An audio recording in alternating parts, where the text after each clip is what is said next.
Hey, how you doing? All right, question today.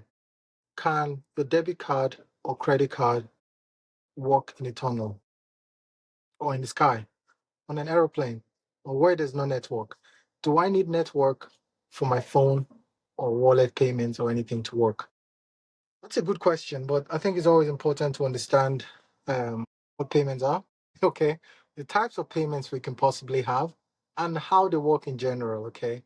And that's key because people, they think when you make a payment and you tap it, you've done the payment, but that's not. That's an execution of a payment.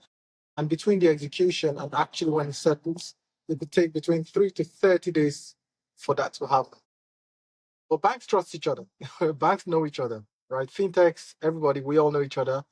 That's why it's okay for it to go through a payment cycle and it settles and eventually you get paid one way or the other. And but just to provide some more information on that, I think is what talking about what your debit card or credit card actually does, who's involved and who does what. But to summarize your question, yes, yeah, your payment card, right? If you have a debit card and you go on the ground, you tap to make payment, it works. If you're in the sky on an airplane, you tap to make payment, it works. Our payment rings, so these are rings, right? These are payment rings, okay? Actually, it's basically a card. The card is on the inside, and depending on how your payment ring works, so there are different payment rings out there. Some works by tapping it, okay? So you can wear your ring and then you tap to make payment as you do with a card, and that works as well. For us, we wanted security, so instead of tapping like that, we would like people to we have it at the corner this way, which provides more security so that you can tap this way. And that works because if for some reason you're in a concert, you're in a crowded place, you don't want people to go in and effectively just put a card reader and steal your money.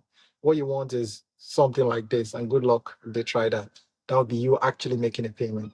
So with the design, that's what we wanted to do. The same thing with our bracelets as well. We've put the bracelet and the payment devices not on the outside but on the inside for security. But that's a long way of saying yes, your card would work as soon as you tap it anywhere you are. And to understand how that works, I think it's good to know what a passive NFC device and an active NFC device is, right? So your payment card, your bank card, your debit card, credit card, this ring, it's called a passive device. It's an NFC device. So it's passive because on itself it does nothing. It doesn't take a charge. You don't need to charge it for this. You don't need to charge your card. You don't need to charge these rings. No, actually, so this is rings you need to charge. So these are fitness rings. You need to charge these ones. But the payment rings you don't need to. And the combined as well, we have a combined version where you can make payments and do your fitness as well. But you need to charge the fitness one because it reads your device. So this is an active ring because you have to charge it. Okay, it takes a charge every time. But with the passive one, it doesn't use a charge until you tap it. So if that was an NFC and I took this ring and I tapped it there, it gives a charge. That's how it reads what's on the card. And so what will happen is if you're on a plane and you have that device, it's always going to be passive. Okay, that means nothing. Nothing can happen to it. It doesn't take a charge. Now, someone has to bring an active device, and then the passive device and the active device is what makes it work. Okay, so what usually happens is you have what's called a POS machine, okay, or you register in the US if you're in the US, or an ATM machine. Any of these things are active. Even your phone.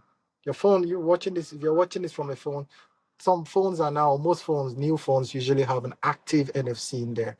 So the active NFC reader, let's call it that, an active NFC reader reads from the passive devices and gets a token and then institutes the payments. Okay. And that's what usually happens. So if you see, if you go to a plane, you're on a plane, you're always going to see an active device. In this case, that would be a POS machine.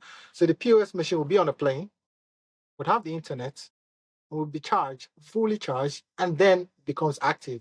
Then it comes to you with a passive device, and it has the internet from the plane, by the way. So the plane being the internet, then what will connect, and that's how you make your payments. So you'd go in the next day, or when you're online, you see, oh, look, yeah, payment has gone through. That's because your passive device, your passive NFC device, has passed on the information into the active device. I hope that makes sense and is clear.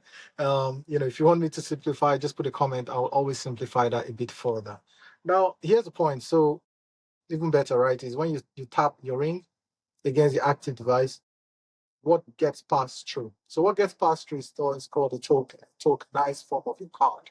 So what that means is your card is actually in here as a token. So this token must be done by someone, right? Who are those? It's always going to be MasterCard, Visa, Amex, JCB, Union Pay, depending on where you're at. These are the network.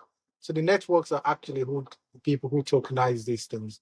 So what usually happens then is when you go to make a payment, there are 5 people involved. There are five, count them five. So it's you, obviously. And then you're going with your card or your machine, whatever you call it, or your ring. You're going in there to make a payment, right? So there's you. When you make the payment, you're talking to your bank, okay? Because your bank is saying, hey, I've got money. Can I please make this payment? And your bank goes, yep, this guy is good for the money. And then they transmit information to the network person, which would be Visa, MasterCard, the usual, right? Amex. So the network people then go ahead and say, okay, that's good. We've received the money from the bank.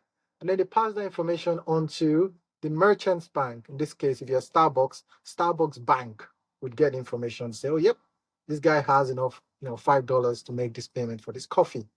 And then they pass that on to the merchants, the 5 people. This happens in less than 2 seconds max. So when you tap this, when you tap your ring, 1, 2, that information has gone straight from my bank to, yep, there's enough money, passes on straight on to MasterCard or Visa or Amex. Those guys pass it on to the merchant bank. The merchant passes on to the merchant. It's ridiculously quick.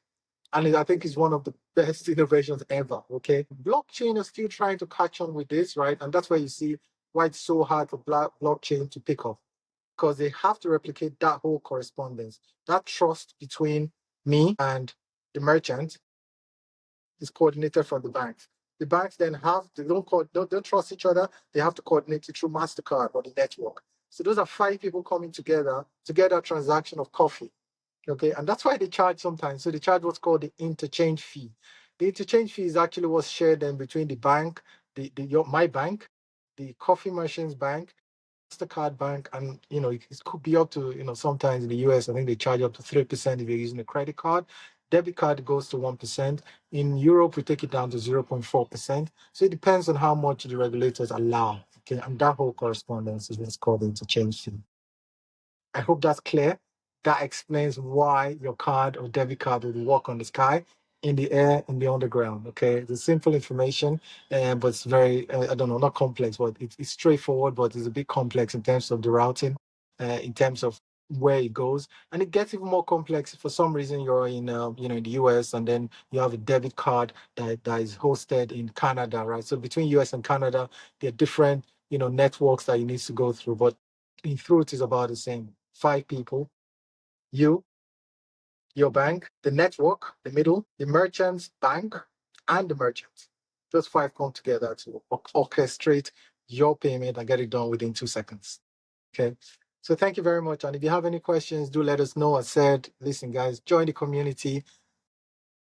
Orukka is a payment ring for fitness, for payments, and all we do is we allow people, mix and match their wearables. Also pay bracelets as well. For some reason you don't feel like wearing your ring, you can also wear a bracelet on the day.